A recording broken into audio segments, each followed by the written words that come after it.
imagine you're a kid with your best friend and you guys are playing outside, then out of nowhere, a huge giant bird swoops down and picks up your friend, and just like that, your homie's gone. You're cooked. Meet the Haasts eagle.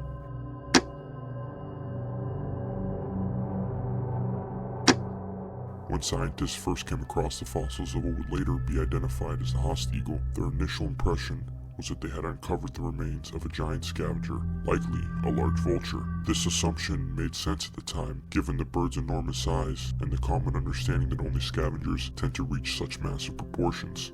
Large vultures, for example, can grow to impressive sizes, but because they feed on the remains of other animals, they don't need to be agile or as powerful as predators. So it seemed logical to early researchers that a bird of this magnitude discovered in New Zealand would fill the role of a scavenger, relying on other animals, likely large mammals. However, as scientists examined the fossils more closely, they began to notice some unusual features that didn't quite align with the idea of this bird being a scavenger. The structure of its legs and talons, for instance, were particularly robust and powerful, far more suited to an active predator than a bird that only picked at remains.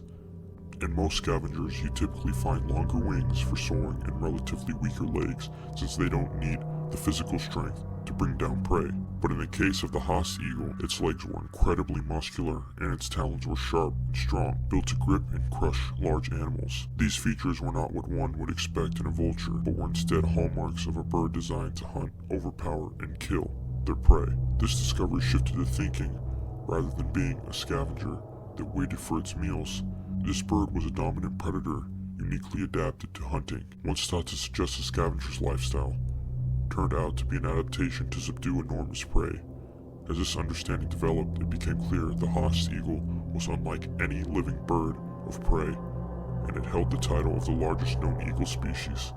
The Haasts eagle was named after Sir Julius von Haast, a German-born geologist and explorer who made significant contributions to the study of New Zealand's natural history. He discovered the first fossil of the eagle in 1870s while exploring the South Island of New Zealand. To honor his contributions, the bird was named Harpagornis murray, with the common name Haasts eagle reflecting his last name. As for the scientific name, Harpagornis comes from the Greek word harpags, meaning grappling hook or snatcher, and ornis, meaning bird. This name highlights the bird's predatory nature and its powerful talons, which were like grappling hooks, designed to snatch and subdue large prey.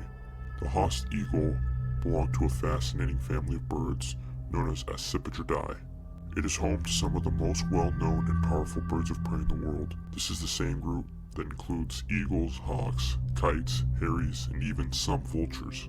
What makes the Accipitridæ family so special is it's one of the most diverse groups of raptors. Their primary tools are their incredibly large talons designed to grip and tear through their prey, and their curved beaks are perfect for tearing through flesh. And they have some of the best vision in the animal kingdom. It's no wonder members of this family are top-tier hunters. Most species within this group have adaptations for catching and killing live prey, whether it's small mammals, reptiles, or other birds. In the case of the Haasts eagle, it evolved into a large bird, enough to bring down prey many times its size.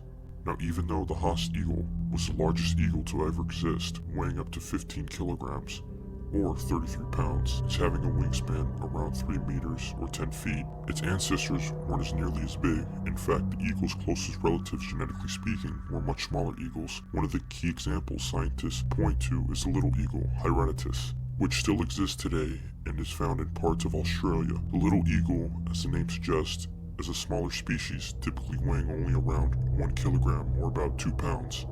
So how did an eagle that small evolve into something as massive as the Haasts eagle? This dramatic change is a result of what's called giganticism. When species evolved on islands, isolated from predators and competition, they often grow much larger than their mainland relatives. In New Zealand, where the Haasts eagle lived, there weren't many large land mammals, like we have in other parts of the world, so the ecosystem was dominated by large flightless birds, called the moa. These birds were massive, with some species reaching up to 12 feet tall and weighing hundreds of pounds. To survive and thrive in this environment, the Haasts eagle evolved into a super predator capable of hunting these enormous birds. Its size and strength allowed it to dominate the ecosystem, filling the role as the apex predator. while there is only one species of Haast eagle, it didn't have any subspecies or direct relatives that evolved alongside it. Its place within the bird of prey family gives us a lot of insight into its origins and how it became such an incredible predator. The family itself is filled with powerful birds that have evolved various hunting strategies, and the Haast eagle is a perfect example of how this group of birds can adapt into unique environments despite its extinction around 1400 AD. Shortly after the humans arrived in New Zealand and hunted the moa to extinction, the Haast eagle remains one of the most fascinating examples of evolution within this family, showing just how much a species can change when given the right conditions. As far as the encounters with humans, in the late 13th century, as the Morai arrived in New Zealand, forgive me for my pronunciation, I'm just going to call them the people. The people built their homes known as Warren-unis. Again, forgive me for my pronunciation, meaning a house, and were small huts, using materials rarely available in the environment. These homes were constructed from timber and thatch and designed to provide shelter and comfort.